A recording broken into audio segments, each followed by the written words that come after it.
Ron. Yeah. Why didn't you say it the first time I said Ron? Because it's pronounced Aaron. You done messed up, Ron. How did we lose Michael? Oh. Hey, here he is. I'm back already. I'm back. There you go. Disappearing act. Aaron is present. Welcome back, everybody, for more SPTV, where every day is a great day not to be in a cult. It is also a great day not to be in jail. How you doing, Michael? Right? Yeah, it's a great day, let me tell you. How are you? I'm doing okay. I'm happy to be home. I'm happy to be sleeping in my own bed. I didn't sleep at all. The pain from my hip being jarred and torn, and so it's just, I'm just happy to be out of there. It was an experience. So my heart sank when I realized you were getting arrested on a Saturday, and they were going to leave you in there for days. Well, you know what? When the guy was booking me in, he sat there and he looked at me and he's like, he said to me, "Oh, you should be out of here like in 4 hours." He goes, "With this type of arrest, you should be out of here 4 hours." And then he came back to me a little while later, and I had told Serge that they only gave me one call, and I told Serge that. And then 20 minutes later, he came up. He goes, "Oh, it was told that you hit a cop. And so you're going to be here for several days now." And there was a lot of like unnecessary conversations that went on with the police officers and the other police officers. And I think they kind of set me up to have a really hard time in jail. I guess when they arrested me, I was only in a holding cell by myself. I was only chained to a bench. I was never processed or booked or transported anywhere. What happened with you? Did they send you to another location, or were you at that Wilcox station the whole time? No, first, because when he pushed me, I had that knee-jerk reaction, and I reached out to him and I said, "Don't push me." And I was about to say, "I've had a hip replacement," because I heard something pop in my hip at the time when he pushed me, and I was like trying to brace myself, but I didn't get it out because then he charged me, and then I was like there. So the first place we went to was the hospital to get my hip taken, looked at, had an x-ray with the doctors and all that. And he said that the muscles were stretched and, pulled apart a little bit from the surgery area and all that. And so from there, they drove me downtown. So they drove me to the Glendale location. It wasn't the Hollywood location. It was the Glendale Police Department. That's where they started processing. Then they brought me down to the Los Angeles Detention Center downtown jail system down there, which was right near the courthouse. And then they finished booking me there, telling me why I was being booked, telling all the police officers why I was being booked, which I think was kind of like, once again, a little setup for the police to treat me not so kindly. And I was down there and I had my own cell there, and I was inside of a cell. Is it one of these cells where it's really like concrete block walls with a door, or is it like actual jail cell, like bars? No, it was like, I'm a designer, so I'm like looking at everything, and it's like, it was 7 feet wide by 12 feet deep. Okay. I walked it off just to see, because I had time on my hands. And then they had a steel door with glass windows and a toilet inside with a double bunk bed. Wow. So I remember when I was in the holding cell, I literally saw like the ham sandwich and the bag of juice. No one ever offered me one, though. I never got offered a. So was that your meals? Ham sandwich, bag of juice? No, it was a little more elaborate than that, but it was really like mush. It was like I couldn't eat it. It was like it was mush. It was horrible.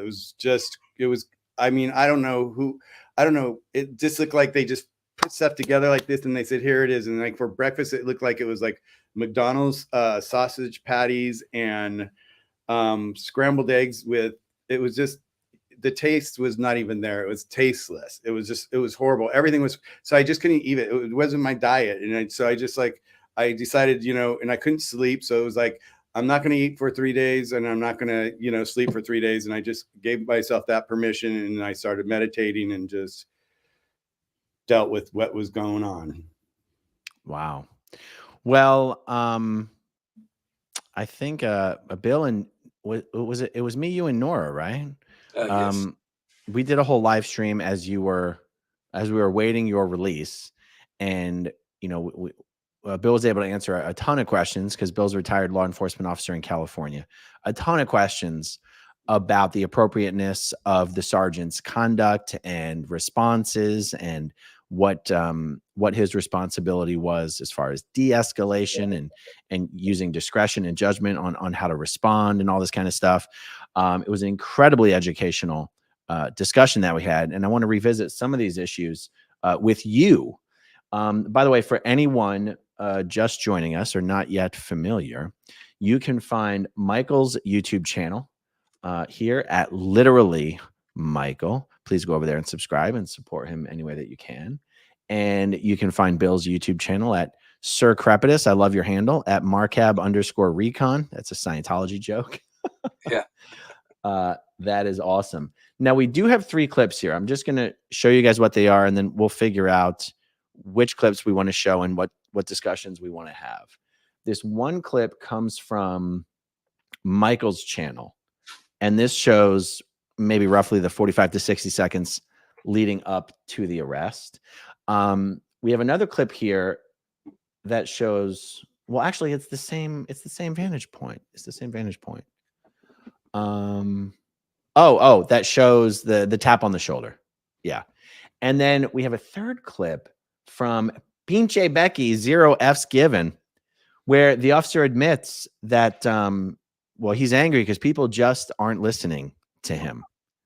And I just have to ask you, Bill, for your opinion on that statement. On the one hand, it's nice for an officer to be honest about what they're feeling and experiencing. It feels human. But what is your take on an officer saying something like that? Well, when I saw that, first of all, I actually literally did a face palm. I was surprised he said that, because any experienced police officer knows, especially when you're being recorded, anything you say can and will be used against you in court if you get sued or if you've done something horrible and you get charged with a crime.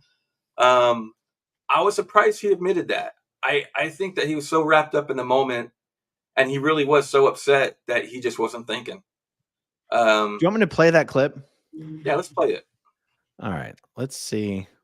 And this is courtesy of Pinche Becky. You can see her channel name right there. And that sergeant to the left is the one that used the force on Michael. Okay. Business card, but I'll give you my information recorded there. Logo 39766. Okay, Logo now 39766. hold on. Sergeant logo. Okay. Sergeant, Yes, ma'am. I'm asking you, please. Yes, ma'am. You sound a little upset. Yes, Please, I am okay. upset, ma'am. So because no one's listening what I'm asking them to do. And Am I not listening? They just need a little bit. Okay. Mira, para allá donde está la cosa. Allá donde está la cosa. So Sergeant, Yes, all ma'am. I'm asking is Okay. for you to please I de-escalate am the crowd. de-escalating. That's why I'm asking you to cooperate. Mijo, I'm not Well, talking bad. I'm why aren't asking you not you. doing what I'm asking you to do? I'm asking you to just Officer, really stand over there. what's your name? Rodiles. All right, so I have some questions about this, especially for someone who just honestly doesn't know the rules that the police officers have to abide by, and my only knowledge of whatever the laws are that protect us come from watching First Amendment auditor videos. Like, I'm not an expert by any means. There's this concept of following a lawfully given order from an officer. And then I know there's this gray area where officers want you to believe, many officers, well, the ones who get caught on YouTube, by and large, seem to want you to believe that you have to follow their orders. I feel like if he was giving a lawful order that she had to comply with, then it's like, just because an officer tells you to move over somewhere doesn't mean you have to move over somewhere, right? But an officer would want you to believe that because they are an officer, you have to follow their commands. I don't even have a clear, intelligent question that I have to ask about this. Just what are your thoughts on what we just watched? Okay, so first of all, I paid a lot of attention to the sergeant's facial expressions and body language. He's tight-lipped. He's interrupting Becky constantly. You could tell he was very uptight. He's just angry. He was upset. He was frustrated. Now, there's two ways to give a dispersal order. The best way and the legal way is there is actually a card that they can read from that they would recite. It's a legal dispersal order, and it falls under the California Penal Code. And I forget it off the top of my head, but generally, if an officer feels like there is imminent danger to property or there's a potential for violence, they should be giving that lawful order per the penal code. It's called a dispersal order. Now, in this case, really there was no threat to property. There's really no impending violence. What he should have done is said, I need you all to move. You are trespassing because this is a permitted area, and explain why he needs them to move. But he wasn't doing that. He's just barking off all this stuff. He was all over the place. He was not clear in giving direction. He handled it very poorly, in my opinion. And because I don't have the events synced up from channel to channel, I'm actually not sure if this conversation with Pinche Becky occurred before or after Michael's arrest. Do either of you happen to already know? Yeah, that was after Michael's arrest. After, yeah. It was after. Yeah. Interesting. Oh, Barb's texting me something. What do we have? Oh, the penal code. I see. Thank you, Barb. Barb. Good look out. Barb, Okay, now the first clip. Go ahead. can I Michael. say something really? The one thing that's Sure. really, for me was kind of like interesting is the fact that it was probably a month and a half ago that I was standing on El Ron Hubbard Way with him, and we were sitting there chatting, and I was having a nice conversation with him. And you've had previous conversation with that officer? With that Lobo, yeah, and we talked about it, and I was explaining why we're there, and he wasn't really aware of the kids and the children and all that, and so I was like, and I had probably I want to say a good 30-minute conversation with him, and we kind of knew each other, and we would say hi to each other when we'd see each other. So, and what was interesting is it was cold out that night, and I ended up putting a baseball cap on, and I wore a black hoodie. And so you couldn't see my silver hair. So I wasn't as recognizable too. So I don't even think that he realized it was even me at the time when he was, at the moment. But I just wanted to share that because because I was really shocked to see his behavior because when I was talking to him, we were like almost body language with each other, a month and a half ago, talking and just like, oh, hey, and that's just who I, really nice. He was a nice guy. Yeah. Pause for Andrea says he's a sergeant. That's even worse. Pinche Becky's question was spot on and polite. Where is the de-escalation? Yeah. Were you gonna say something, Bill? Yeah, I wanted to point out too that in all of the videos that I watched from different streamers, I was really surprised to see that the officers that this sergeant was supposed to be supervising were more professional and more calm than he was. And I was shocked by that. That the sergeant dropped the ball on so many levels from a supervisor standpoint. He should have been out there supervising, letting his officers handle things, making sure they're doing the right thing. And if the officers need to do something different, the sergeant should be directing them on what they need to do. Sergeant was doing none of that. The sergeant was taking everything up on himself, and he's losing his temper. It was just not a good look. Interesting. Yeah, he really didn't have a good day. In fact, one of the officers, when I was handcuffed behind the curtains, I call them the iron curtains now. When I was handcuffed, he even said that, he's really upset right now. And when he calms down, he's likely to come over and let you go. But he's upset. That's what they said to you? Yes. That's gold.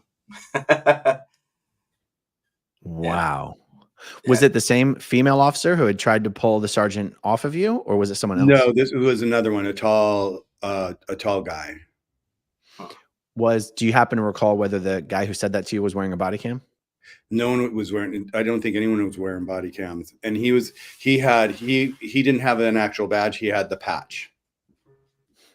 So I think he might have been he was one of the rented for the event from Scientology. And he was speaking on behalf of one of the LAPD officers. Yeah, there were several of them speaking on behalf of the LAPD officers to me.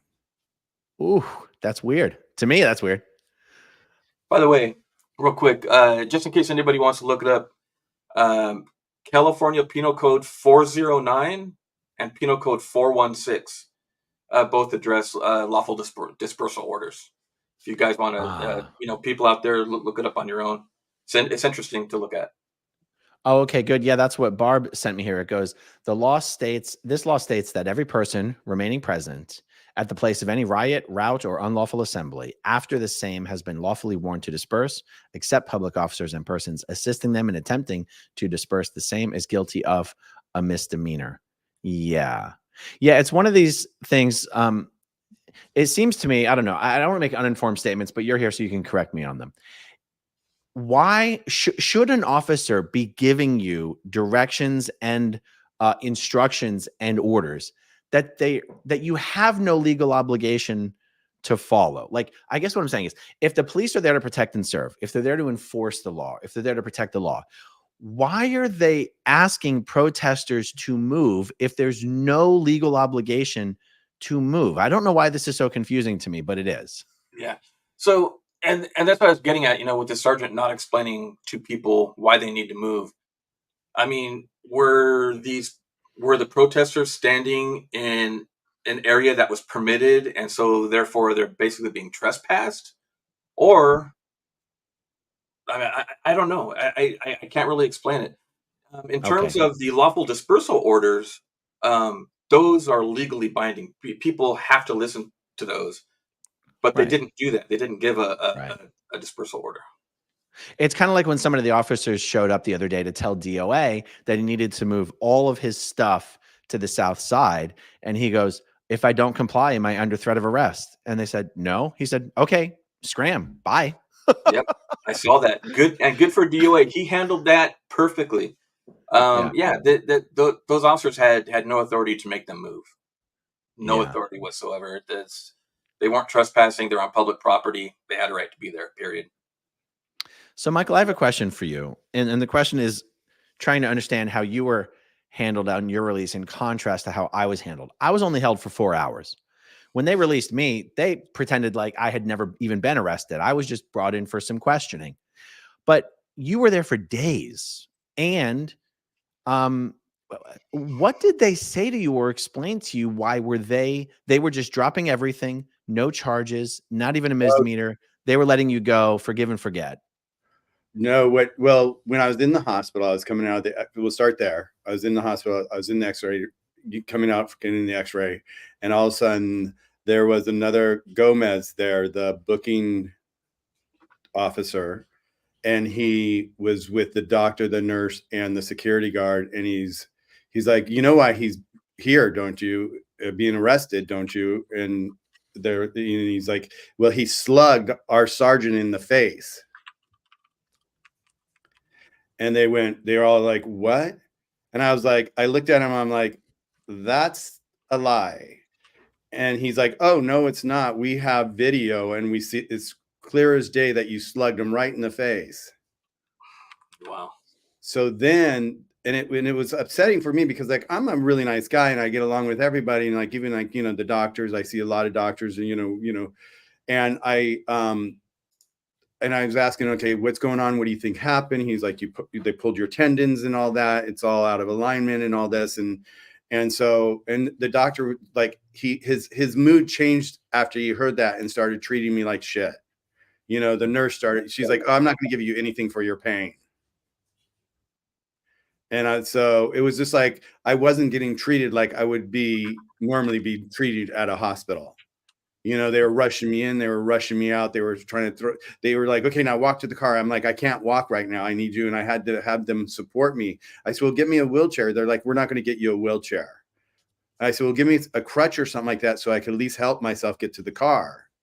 And then when I got in the car, I couldn't sit like you would normally sit in the car. So I had to sit at an angle, at like a 45-degree angle where my hip was up in the air on the left side of the car, and I was on the right side of the car. And so they came and they seat belted me in, and then he took off out of the hospital parking lot and was driving like just crazy. and they turned a corner, and all of a sudden the seatbelt pops open, and I flew forward. And then all of a sudden they had to pull over, and they're like, "You unlatched the." I'm like, "How can I unlatch it? My hands are back here. You know, you've got video on me right now." And so it was just kind of like this. The Gomez behavior was just like this all the way downtown. And then once they got me downtown, we were probably at the hospital for a good, 40 minutes. And then once we got downtown, then they pulled into this courtyard, and there was benches there, and they handcuffed me onto a metal bench, kind of like what you were talking about, what you were handcuffed to, with a bar behind you like this. And I couldn't really sit. So I had to have them loosen. They had to keep moving me because I couldn't sit because the pain in my hip was too hard. I was sitting on metal, and I couldn't even sit on metal. And so then then all the officers of the booking station were walking around, and they were talking. And he said once again to them, he's like, "Well, you know why he's here? He's being booked because he slugged our sergeant in the face." Wow. I would never hit an officer. I grew up, my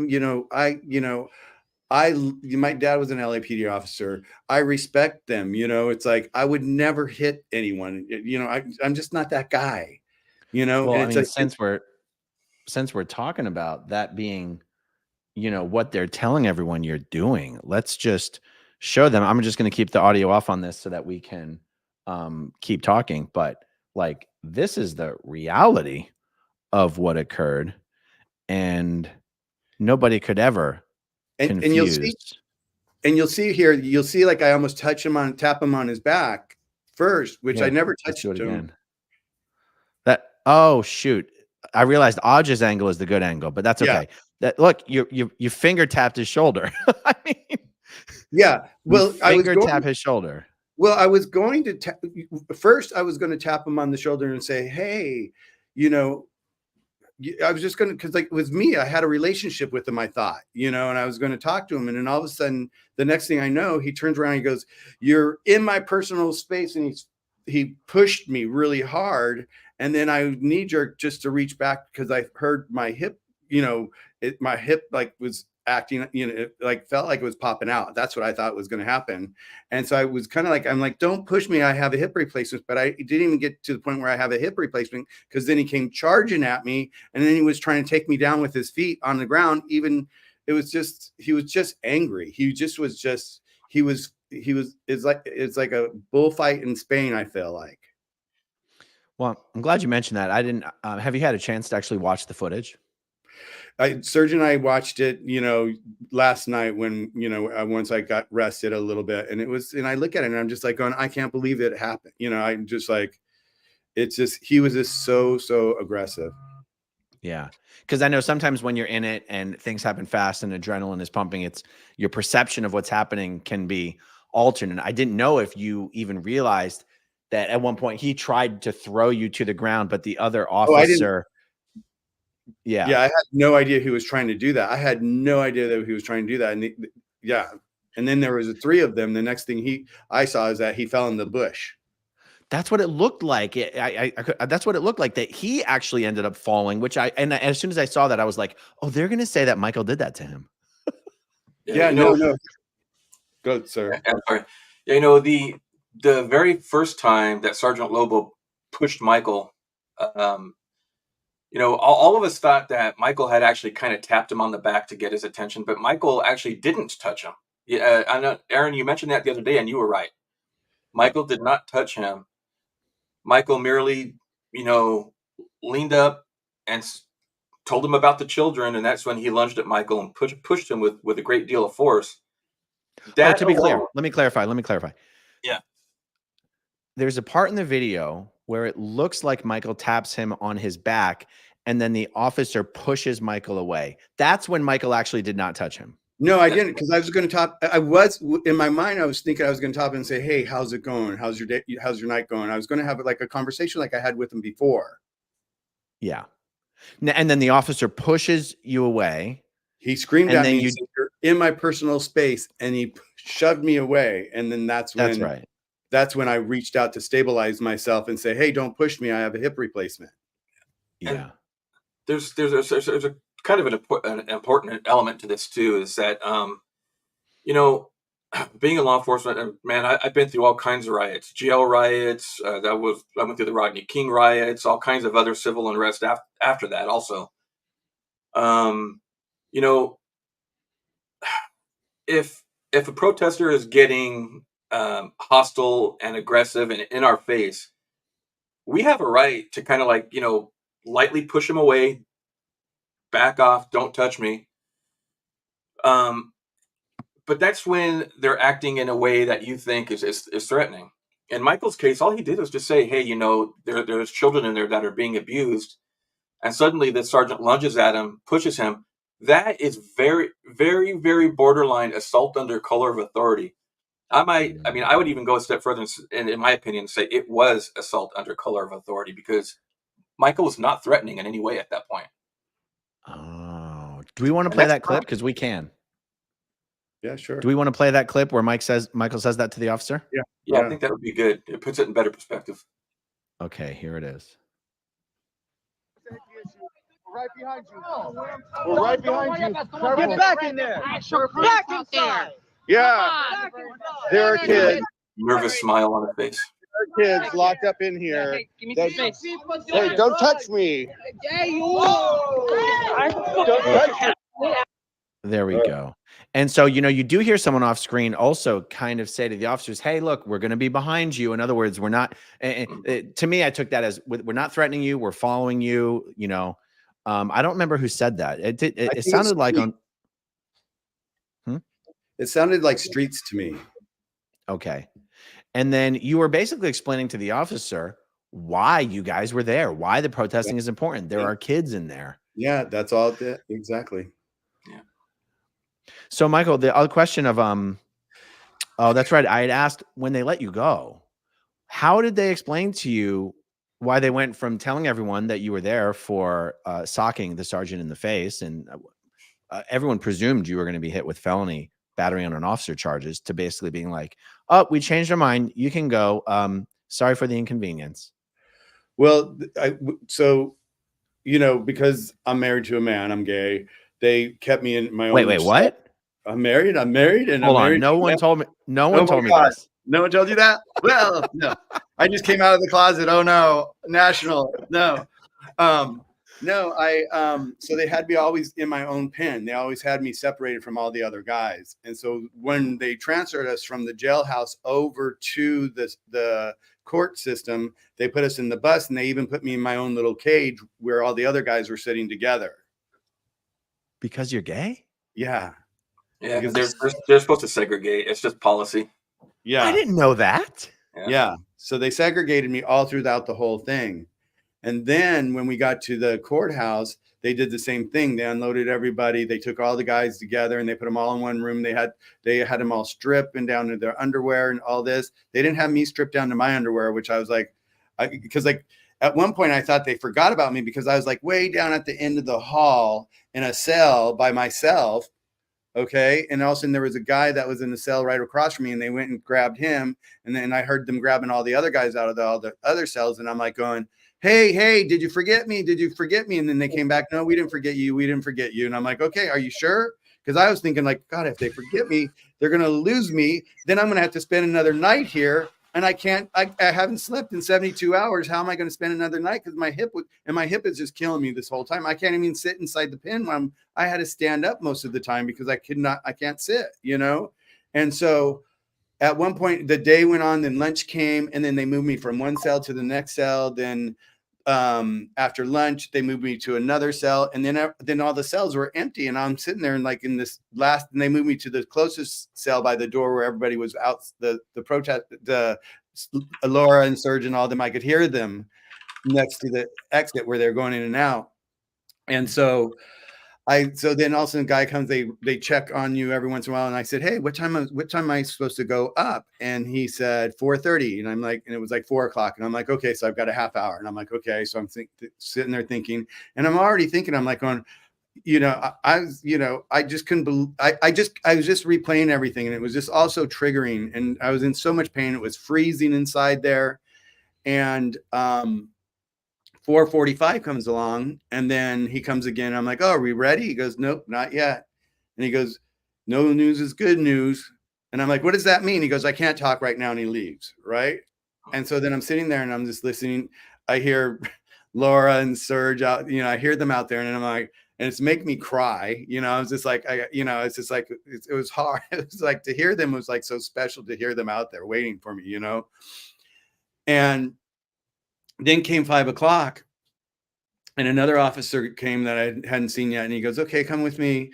And then I'm like, where are we going? And he goes, I want to talk to the judge, because I was going to say, I'm not guilty. I'm not guilty. I already had it, I knew I didn't slug the guy. I knew that, I know I wouldn't do that. And so it's like, so I went down to the paperwork and they said you know what? They never finished filing their paperwork. They never sent in their report. So we're releasing you. There's no charges.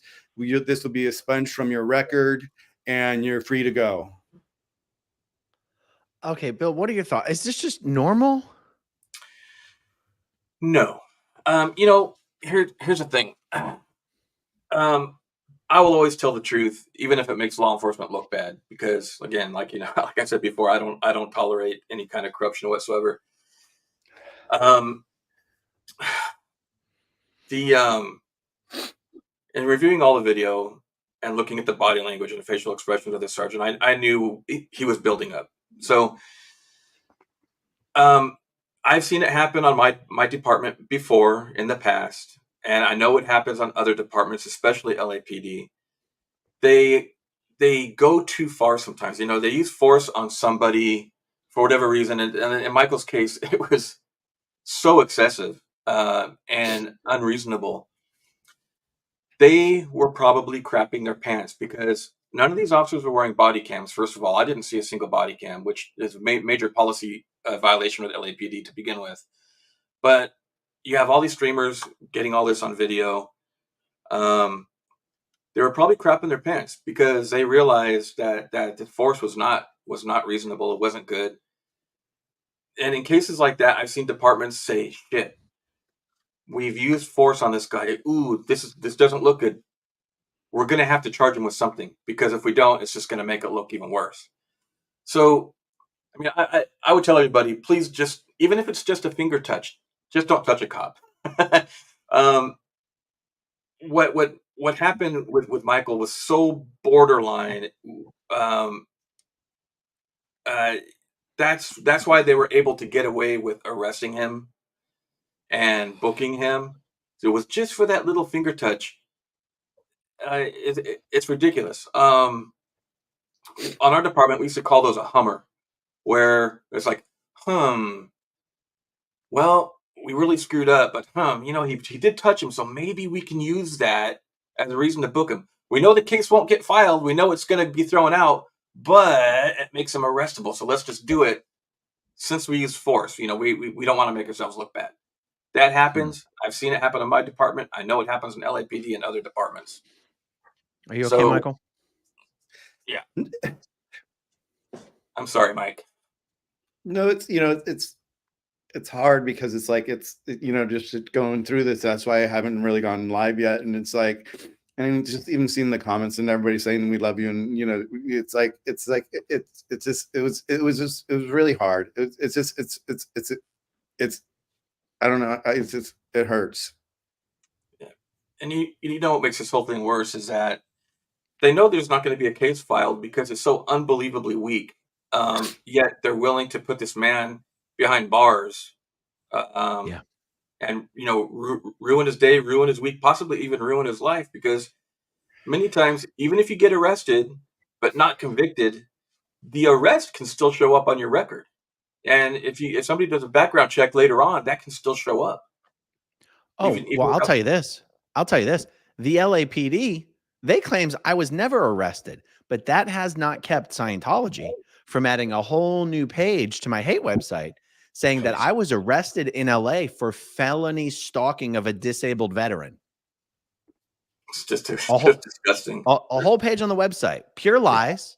I mean, the LAPD themselves say, arrested? What? Who's that? We never arrested him. What? Yeah. Yeah. And so, yeah, it's true. And honestly, Michael, it is so painful. It really is. I'm sorry, Michael.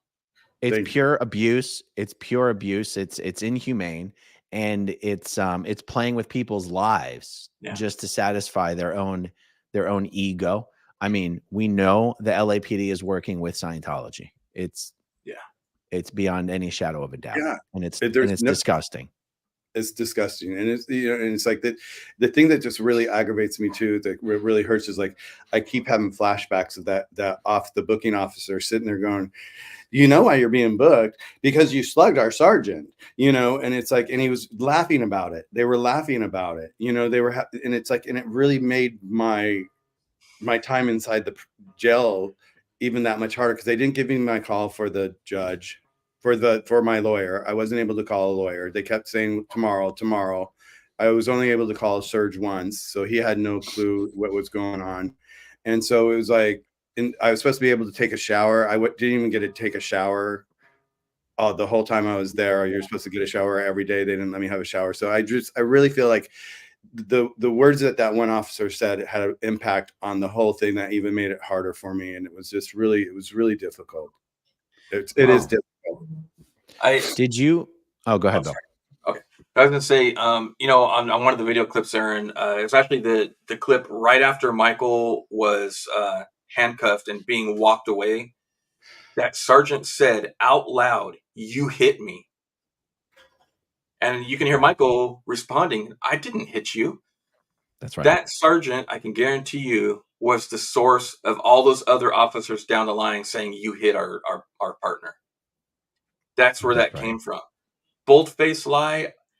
Out of everything we saw, you know, taking the use of force and all that aside, that was what impacted me the most. The fact that sergeant lied and said, "You hit me." I couldn't freaking believe it.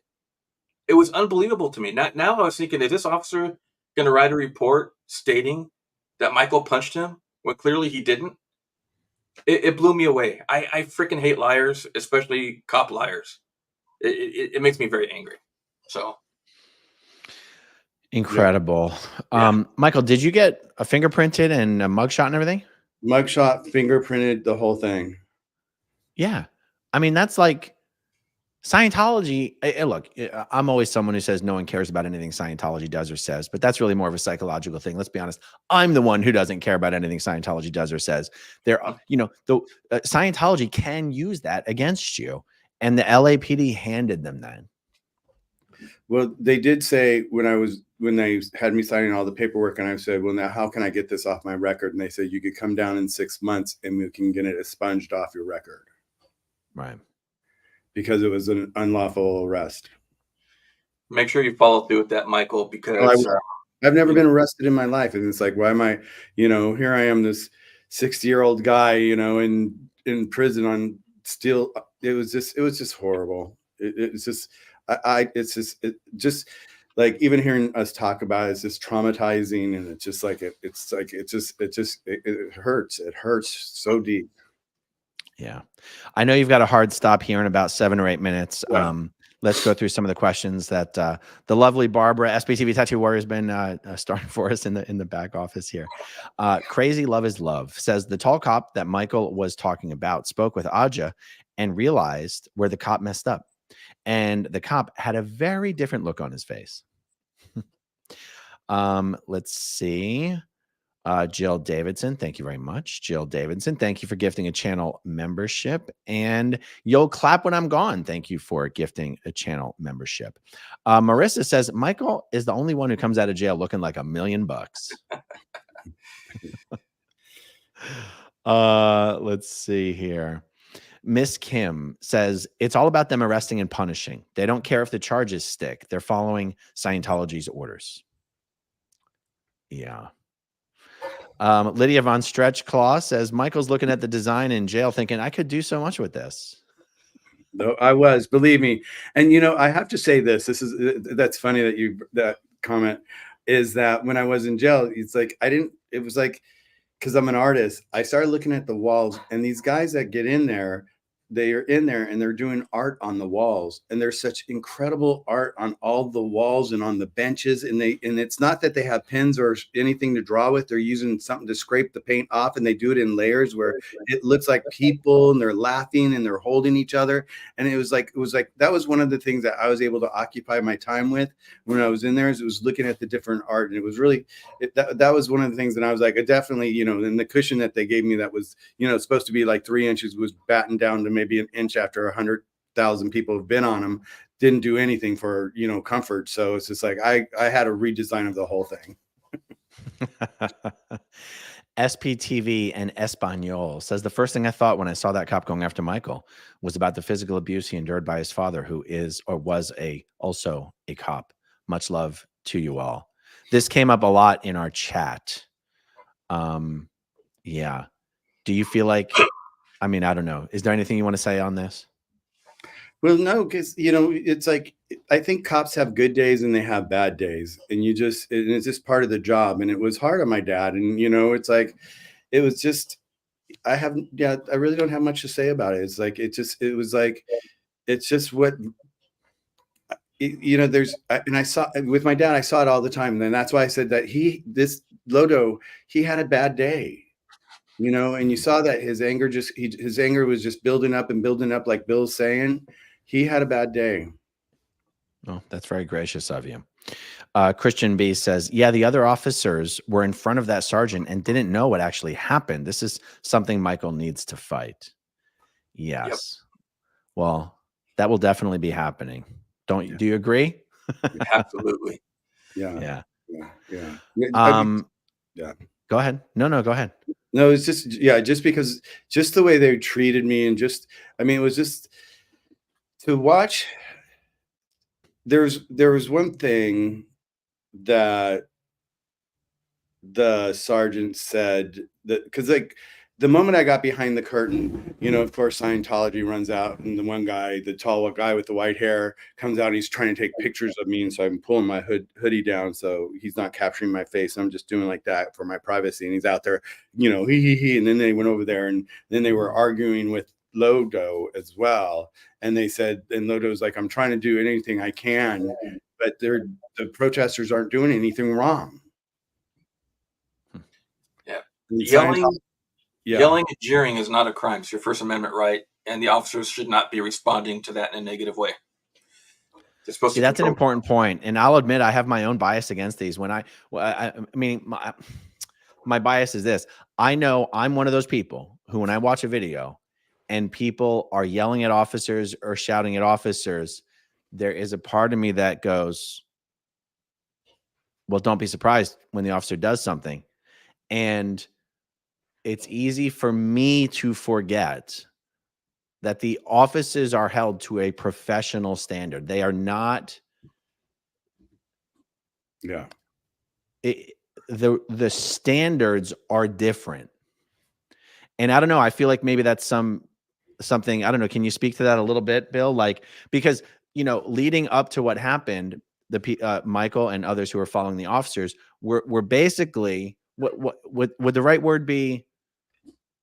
Were you guys shouting at the officer, or is that overstating it? It's a little overstating it. I would say they were jeering at the officer a little bit. Jeering is the right word. Yeah, I know there's people who watch a video like that and go, well, if you're going to jeer at the officer, don't be surprised when they retaliate. And it's important for people to understand that's not how it works with police officers. That's right.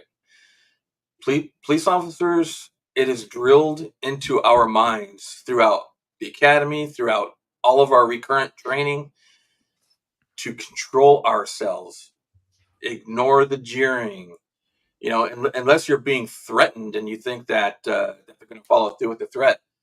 Yeah, the jeering is just background noise to us. That's how it's supposed to be. And when you get emotionally wrapped up, the jeering starts to get amplified in your mind. I've been through that before. I've had people screaming and yell at me. I've had stuff thrown at me. But as far as the screaming and yelling goes, you just have to take it. That's the nature of the job. You have to take it. And that's all there is to it. Those protesters did nothing wrong. And actually, I thought the protesters were being pretty tame, to be honest with you. It wasn't all that bad.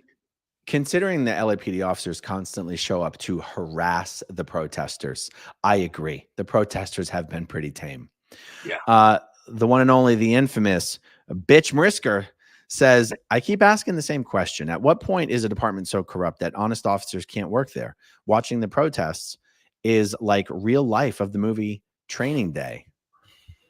Such a good movie. Well, Yeah. I'm going to say something on that because like that's what really is like really upsetting too. Is like with this Lodo, with Sergeant Lodo, it's like I had a really nice conversation prior to this another day, and he was nice, and I've seen other younger police officers there that they're doing their best and they're learning and they're really nice and they're really nice guys. But I see that as they get older, the older ones, it's kind of like a boys' clubs. I feel like they're trying to get, I don't know, something. I don't know. It was upset. It was really upsetting because I thought I had a relationship with this guy that, you know, we could talk, you know? Yeah. Yeah. I could probably answer that question if you want to, by the way. Well, let me see here. Michael, you said you had a hard stop at 1/4 after. Do we have a minute or two here? Or do we need, if we need to wrap, we need to wrap. We can let's go to 20. We can go to 20. Okay. Okay. All right. Go ahead, Bill. All right. So real quick. Most law enforcement officers have very little experience in any other field. For me, for example, before I became a deputy sheriff, I was working on Coca-Cola machines in restaurants. That's what I was doing. So my whole life has been law enforcement. If I were to leave that job, or if I were to get fired from that job, I would have nothing. I would have lost my house. I would have probably ended up divorced. My life would have been ruined. So it's very difficult for officers to get in that frame of mind where they feel like they need to leave and they're going to leave. It's sad. There was an FBI study done in the early 2000s where they concluded that street cops, local law enforcement, basically, nationwide was like 0.2%, 0.2% corruption, which is very, very low. But here we are, we're hyper focused on what's happening between Scientology and LAPD and their cozy relationship. So it's amplified. It seems a lot worse. And there's no doubt LAPD has been acting very poorly. They are very biased in terms of how they're dealing with Scientology matters. So, yeah. Well, and I'll say this too. There were several officers through the process that had said to me, wow, we've been hearing a lot about the Hollywood division and Scientology issues. You know, even down at the courthouse, one of the officers said to me, he goes, wow, we're getting a lot of like things coming from the same place. Yeah. Marjan Kekavusi, thank you very much. And KDK7, LAPD dogs to Scientology. Okay, Blake Reed asks, Michael, how have you been since recent events? How is your back? It's more my hip, and I'm gonna have it looked at further because it's got this little like snap where like a tendon snapping when I'm walking right now. So I've got to get that looked at and see what if I don't know if something tore or something like that. So I have to have that checked. My body is just killing me. It's hard. It's like I had to sit in Serge's place because he's in a soft seat because my seat in my office is hard. And I'm getting better, but it's going to be a process. I see it. It's what it is. Thanks for asking. Well, we're glad you're out. We're glad this is going to get addressed legally. And for anyone not yet subscribed to Michael, you can find his channel on YouTube at literally Michael. Subscribe to him, support him in any way that you can. And also Bill's channel is Sir Crepitus at Marcab_Recon. Thanks for coming on, guys, and doing this chat. I really do appreciate it.